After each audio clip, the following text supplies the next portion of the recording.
Caros amigos telespectadores, graça e paz a todos vocês, em nome de Deus o Pai e de seu Filho Jesus. Nós hoje estaremos dando continuidade ao bloco que nós chamamos da expectativa dos homens no divino. Nesse bloco, nós estamos falando a respeito da última semana de vida de Jesus. Nós falamos, no primeiro bloco,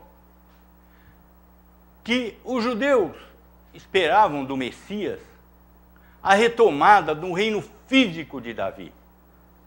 A destruição do Império Romano, dos sírios, dos cananitas, dos gregos. Eles achavam que os judeus seriam os reis do mundo, governados pelo Messias.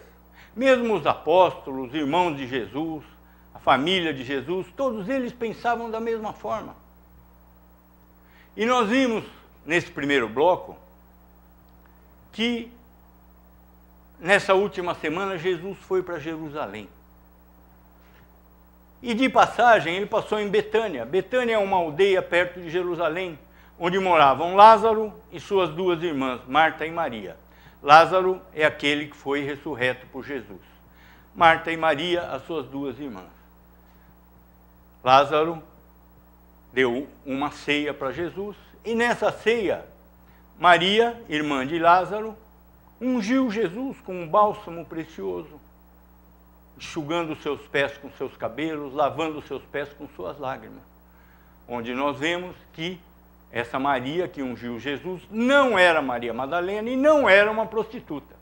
Na mente dos fariseus, todas as mulheres eram prostitutas, todos os homens eram publicanos, eram pecadores, ninguém prestava para eles, só eles. Então, Jesus indo para Jerusalém, passou na casa de Lázaro, onde ele foi ungido pela irmã de Lázaro, Maria. No dia seguinte, ele foi para Jerusalém.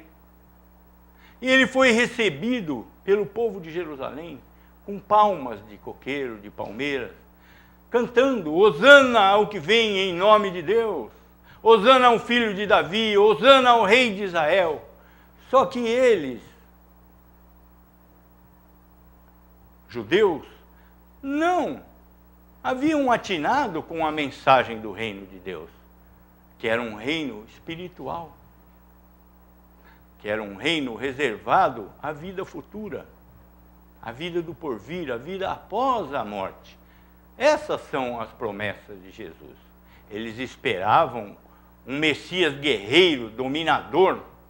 Eles esperavam que legiões de anjos descessem do céu para destruir os exércitos romanos. Eles queriam a honra e a glória entre os homens. Eles queriam bens materiais, eles queriam se enriquecer. Queriam ter glória através do Messias. Mas essas não eram as promessas de Jesus. A classe dominante dos judeus, os fariseus, os príncipes, os saduceus, eles haviam entendido perfeitamente a mensagem de Jesus. Estes haviam entendido. Eles sabiam que Jesus afirmou ser Filho de Deus, ou seja, ele afirmou ser o próprio Deus encarnado. E eles não aceitavam isso. Eles consideravam isso como uma blasfêmia. Para eles, Jesus era um homem comum. Isso é algo que foi trazido até os nossos dias. Grande parte das pessoas, religiosas ou não, acredita que Jesus é um homem como ele. Mas Jesus disse claramente, durante todo o seu ministério, que ele era o Filho de Deus. E a Bíblia nos descreve a encarnação, o nascimento virginal, a vinda do Verbo de Deus. Jesus é Deus encarnado. Jesus é tanto perfeito homem quanto perfeito Deus. A pessoa de Jesus é o Verbo de Deus. A pessoa que dá individualidade à natureza humana de Jesus é o Verbo de Deus. Jesus é Deus encarnado. Qualquer outra afirmação fora essa é abominação e heresia. Jesus não é um grande mestre. Jesus não é um mero exemplo de vida a ser seguido. Jesus não é uma pessoa altamente espiritualizada. Jesus não é nada que se refere a um homem. E ele não veio trazer ajuda para salvar ninguém. Jesus é Deus encarnado, que veio para salvar efetivamente o seu povo. Isso tudo aconteceu há 2000 anos atrás. E depois disso, não aconteceu mais nada que viesse trazer salvação a quem quer que seja. Tudo que se refere à salvação do homem, à expiação do pecado, refere-se apenas e tão somente a Jesus Cristo e a Jesus crucificado. Isso se traduz num determinado momento do tempo, num determinado local histórico. Essa é a salvação do homem, algo que aconteceu há 2000 anos atrás, que foi protagonizado por uma única pessoa, o Verbo de Deus encarnado. E isso não era o que os judeus esperavam. Nós estamos falando, para quem não viu o primeiro bloco, sobre a última semana de vida de Jesus. E a expectativa dos homens no que iria acontecer a respeito de Cristo.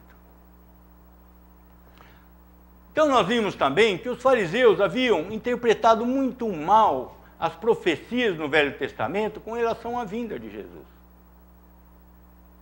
Porque o Novo Testamento nada mais é do que o cumprimento e a explicação de todas as profecias do Velho Testamento.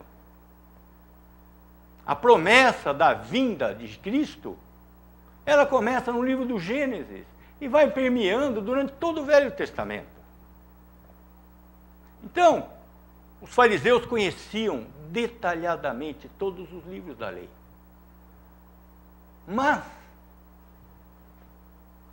o que acontece é uma coisa muito usual.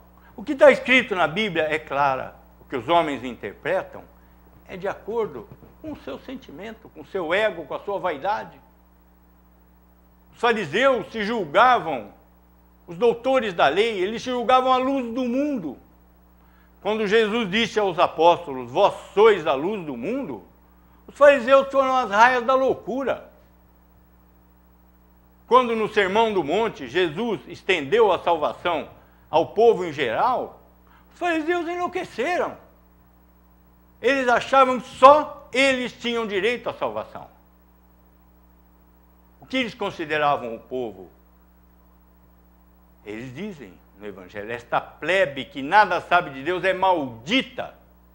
Para eles, o próprio povo judeu era maldito. Só eles alcançariam o reino de Deus. Então, eles entenderam a mensagem de Cristo. O povo, os apóstolos, não haviam entendido. Os fariseus sabiam que Cristo disse que ele era o Filho de Deus. Vejamos mais uma profecia do Velho Testamento que levou os fariseus a acreditar na retomada do reino messiânico. Está no livro de Ageu, capítulo 2, verso 7. Farei abalar todas as nações, e as coisas preciosas de todas as nações virão, e encherei de glória esta casa, diz o Senhor dos Exércitos. Para mim está muito claro. Ele encherá de glória o templo com a vinda de Jesus, mas com a glória de Deus. Só que os fariseus achavam que essa casa seria enchida com a glória deles. Era isso que procurava aquele povo judeu, a sua própria glória. Mas a profecia é clara. A profecia diz respeito à glória de Deus. A profecia não diz respeito à glória do homem. Isso se refere a todas as profecias. Indistintamente, toda profecia se refere à glória de Deus. Nenhuma profecia foi dada para a glória do homem. O profeta Isaías, também lá no Velho Testamento, ele também dá a interpretação correta da vinda do Messias, da glória de Deus, somente uma pessoa muito mal intencionada pode interpretar esse próximo verso que nós vamos ver de forma diferente, para a sua própria glória. Vejamos o que nos diz o profeta. Isaías, capítulo 9, verso 7. Para que se aumente o seu governo, e venha paz sem fim sobre o trono de Davi e sobre o seu reino, para estabelecer e o firmar mediante o juízo e a justiça, desde agora e para sempre. O zelo do Senhor dos Exércitos fará isso. Então Jesus veio estabelecer um reino de justiça e juízo para sempre. Toda vez que estiver escrito isso, numa profecia, num livro bíblico, num versículo qualquer, para sempre. Para sempre é para sempre. Não é um para sempre ilustrativo. Em vários locais, Deus promete a Davi, promete através do profeta Isaías, que o seu reino será estabelecido para sempre. Ora, que homem estabeleceu um reino para sempre? Hitler sonhou com isso. Os Césares de Roma sonharam com isso. Napoleão Bonaparte sonhou com isso. E o que eles tiveram? Desgraça e ignomínia. E tudo se acabou com a morte deles, até antes da morte de cada um. Nenhum homem está apto para estabelecer um reino para sempre. Somente Deus pode estabelecer um reino para sempre. E esse era o Messias. Essa era a função do Messias. E o reino que Jesus estabeleceu é para sempre. Ele vai ser extinto, ele vai ser terminado fisicamente no dia do juízo final. Mas espiritualmente, ele continua. Ele continua, porque os homens foram dotados de almas imortais, que não morrem. O corpo volta ao pó, a alma permanece. Com todo o caráter do homem, com toda a cultura do homem, com todo o conhecimento do homem. A alma nada mais é do que a nossa mente. Muito se engana quem acha que o cérebro tem autonomia para pensar e para guardar o que quer que seja de cultura. O homem é constituído de corpo e alma numa unidade indivisível. A mente do homem está na alma. A atividade do homem está no corpo. Eles interagem pelo poder de Deus durante toda a vida do homem. Na morte, separa-se o corpo da alma. Na ressurreição, retorna um corpo transformado, um corpo espiritual, que se une novamente à alma para o juízo final. Então, quando Jesus começou seu ministério, nem os seus irmãos acreditavam nele. A família de Jesus achava que ele tinha enlouquecido. Vejamos o que nos diz o apóstolo João. Evangelho de João, capítulo 7, verso 5. Pois nem mesmo os seus irmãos criam nele. Nós vemos duas coisas nesse verso. Os irmãos de Jesus não acreditavam nele. Segunda coisa, Jesus tinha irmãos. Jesus tinha 4 irmãos. Tiago, José, Simão e Judas. Nós temos essa afirmação em várias partes dos evangelhos. No livro de Atos, Paulo refere-se a Tiago, o presbítero de Jerusalém, como o irmão do Senhor. Judas, na sua epístola, se identifica como irmão de Tiago, irmão do Senhor. Ele, modestamente, não quis se identificar como irmão de Jesus. Mas nós temos a certeza, pela revelação da Escritura, que Jesus tinha vários irmãos, filhos de José e Maria. Está escrito na Bíblia que depois do nascimento de Cristo, José recebeu Maria como sua esposa. Então Jesus tinha irmãos, e seus irmãos não criam nele. Até João Batista, que é o predecessor, o precursor de Jesus, que batizou a Jesus, que pregou o batismo de arrependimento.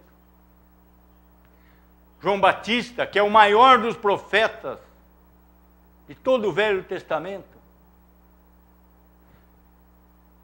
ele também esperava esse Messias, guerreiro. Vejamos o que nos diz o Evangelho. Mateus, capítulo 11, versos 2 e 3. Quando João ouviu no cárcere falar das obras de Cristo, mandou por seus discípulos perguntar-lhe: És tu aquele que estava para vir, ou havemos de esperar outro? Então, a expectativa do povo, a expectativa dos apóstolos, era uma só. Era a retomada do reino davídico. Era o poder material, o poder físico, a imposição dos judeus a todos os outros povos do mundo. O sonho de dominação mundial. A expectativa de judeus era o sonho de Hitler, o sonho de Stalin, o sonho de Napoleão. Um reino terrestre. Quão pobre é essa expectativa comparada com a real missão de Nosso Senhor, de trazer a salvação eterna, definitiva, a salvação que jamais será perdida àqueles que foram escolhidos por Deus. Mas a expectativa dos apóstolos não era diferente. Vejamos o que aconteceu entre os apóstolos nessa outra semana, nessa última semana. Jesus, então, que havia ocultado dos discípulos o seu verdadeiro destino, nessa semana última, ele colocou claramente o que iria acontecer. Vejamos no Evangelho de Mateus. Mateus, capítulo 16, versos 21 a 23. Desde esse tempo, começou Jesus Cristo a mostrar a seus discípulos que lhe era necessário seguir para Jerusalém e sofrer muitas coisas dos anciãos, dos principais sacerdotes e dos escribas, ser morto e ressuscitado no terceiro dia. E Pedro, chamando-o à parte, começou a reprová-lo, dizendo: Tem compaixão de ti, Senhor, isso de modo algum te acontecerá. Mas Jesus, voltando-se, disse a Pedro: Arreda, Satanás, tu és para mim pedra de tropeço, porque não cogitas das coisas de Deus, e sim dos homens, sim das dos homens. Nesse verso, então, Jesus revela claramente aos discípulos que ele iria morrer. E ele iria morrer uma morte humilhante, uma morte de ignomínia, uma morte destinada aos piores criminosos do Império Romano. Uma morte impensável para um judeu. Era proibido aos judeus crucificar uma pessoa, de tão ignominiosa que era considerada essa morte. Está escrito: maldito seja aquele que for pendurado no madeiro.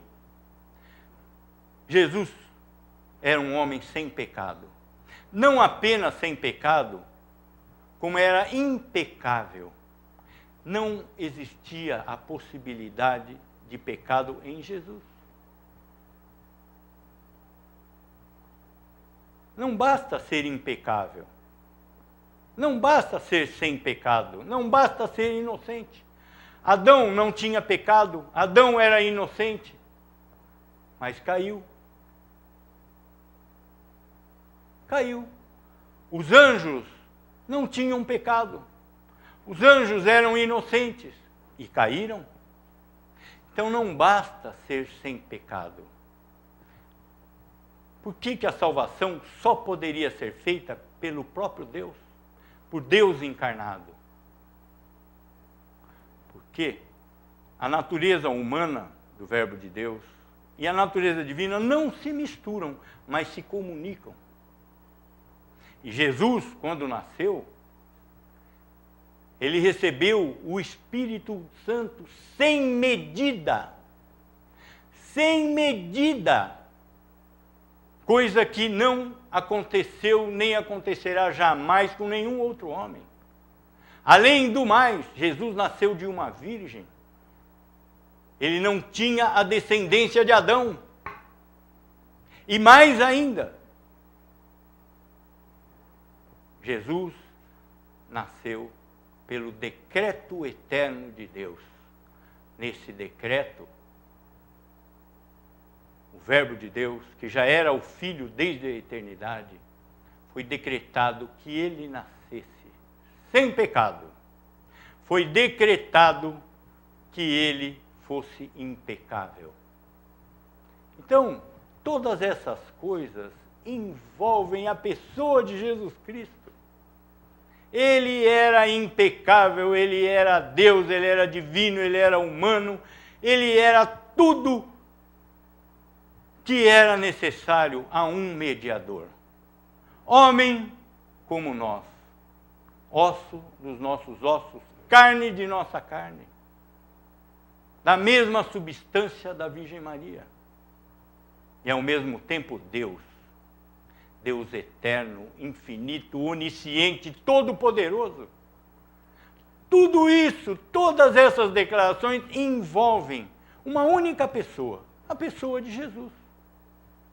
Jesus é o Cristo, Jesus é Yahvé, Jesus é o Verbo de Deus, Jesus é Adonai, Jesus é Javé Tsidkenu, Jesus é o Senhor dos Exércitos, Jesus é o Deus que cura, o Deus que salva, e ao mesmo tempo um homem como nós, um mediador perfeito, um homem sem pecado, mas não somente sem pecado, sem a possibilidade de pecado. Não existiu em tempo algum da vida de Jesus a possibilidade de ele ter pecado. Pensar de forma diferente é ultrajar ao Filho de Deus. Pensar de forma diferente é calcar aos pés do Filho de Deus e ultrajar o Espírito de graça pelo qual Deus nos revela todas essas coisas.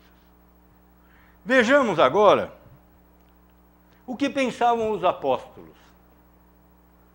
Os apóstolos, como todos os judeus, esperavam pela manifestação física do reino. Eles esperavam que quando Jesus fosse levado para a crucificação, legiões de anjos, miríades de anjos, descessem dos céus e destruíssem o Império Romano. Mas esse, mais uma vez eu digo, meus amigos, não é o reino de Deus. Essa não é a missão de Cristo. Mas vejamos o que aconteceu entre os apóstolos. Evangelho de Mateus, capítulo 20, versos 20 a 21. Então, se chegou a ele Jesus, a mulher de Zebedeu com seus filhos, e adorando-o, pediu-lhe um favor. Perguntou-lhe ele, Jesus, que queres? Ela respondeu, manda que no teu reino esses meus 2 filhos se assentem, um à tua direita e outro à tua esquerda. Nós vemos esse fato também no Evangelho de Lucas, capítulo 22, verso 24. Suscitaram também entre si uma discussão sobre qual deles parecia ser o maior. Os apóstolos discutiam entre si. Como antes das nossas eleições aqui, aqueles que acompanham os poderosos já estão brigando entre si pelos cargos. Nós vimos os apóstolos fazendo isso. Nós vemos por isso, gente, quão difícil é a natureza humana compreender a verdadeira tarefa de Jesus, compreender o ofício messiânico de Jesus. compreender o que foi feito pelo Deus encarnado. Aceitar essa salvação gratuita de Deus, que está fora de nós, que aconteceu lá no tempo, lá atrás. No domingo antes da Páscoa, todo o povo de Jerusalém clamava: Hosana, bendito que vem em nome do Senhor e que é rei de Israel. O que eles esperavam? Esperavam um rei que pusesse a coroa, pusesse o manto, pegasse o cetro e dominasse.